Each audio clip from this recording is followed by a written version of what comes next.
ప్రజల ఆరోగ్యం పట్ల ఫ్రీడమ్ సంస్థ శ్రద్ధ తీసుకోవడం అభినందనీయమని ప్రముఖ నటుడు రచయిత తనికెళ్ల భరణి అన్నారు. బంజారాహిల్స్లోని ఓ హోటల్లో ఫ్రీడమ్ సంస్థ ఇటీవల నిర్వహించిన బంపర్ డ్రాలో ఎంపికైన విజేతలకు బహుమతులు ప్రదానం చేశారు. Gemini edibles sales and marketing senior vice president Chandrashekar రెడ్డితో కలిసి బంగారు నాణాన్ని అందజేశారు.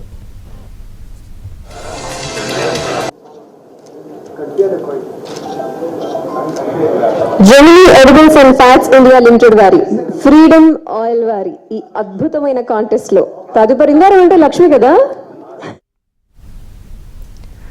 ప్రత్యేక ప్రాసెసింగ్ విధానంతో నాణ్యమైన వంట నూనెల్ని ఫ్రీడమ్ సంస్థ అందిస్తోందని భరణి చెప్పారు. వినియోగదారులకు ఇచ్చిన హామీ ప్రకారం గో ఫర్ ఫ్రీడమ్ గోల్డ్ ఆఫర్ని సమర్థవంతంగా నిర్వహించి సంస్థ నమ్మకాన్ని నిలబెట్టుకుందని ఆయన తెలిపారు. తనికెళ్ల భరణి గారు ఆయన చేసిన జడ్జి రోల్ గురించి, తర్వాత మన ఫ్యాక్టరీ జడ్జి చేశారు కాబట్టి జడ్జిలో అతను ఒక జడ్జిమెంట్ ఇచ్చాడు కాబట్టి జడ్జిమెంట్ ఇచ్చే ముందు మీరు ఫ్యాక్టరీ చూస్తే ఆ కాన్ఫిడెన్స్ వేరే ఉంటుంది, నమ్మకం వేరే ఉంటుంది ఉద్దేశంతో మేము వేయడం జరిగింది.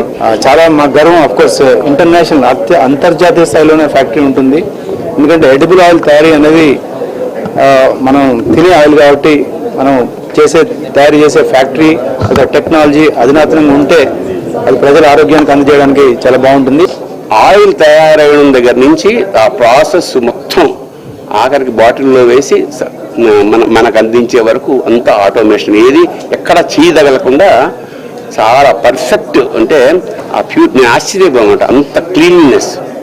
అలాంటి అంటే ఇంత ఒక బిజినెస్ చేసుకునే వాళ్ళకి ప్రజల ఆరోగ్యం పట్ల ఇంత శ్రద్ధ ఉంటుందా అనేది అది చూసిన తర్వాత నేను రియల్లీ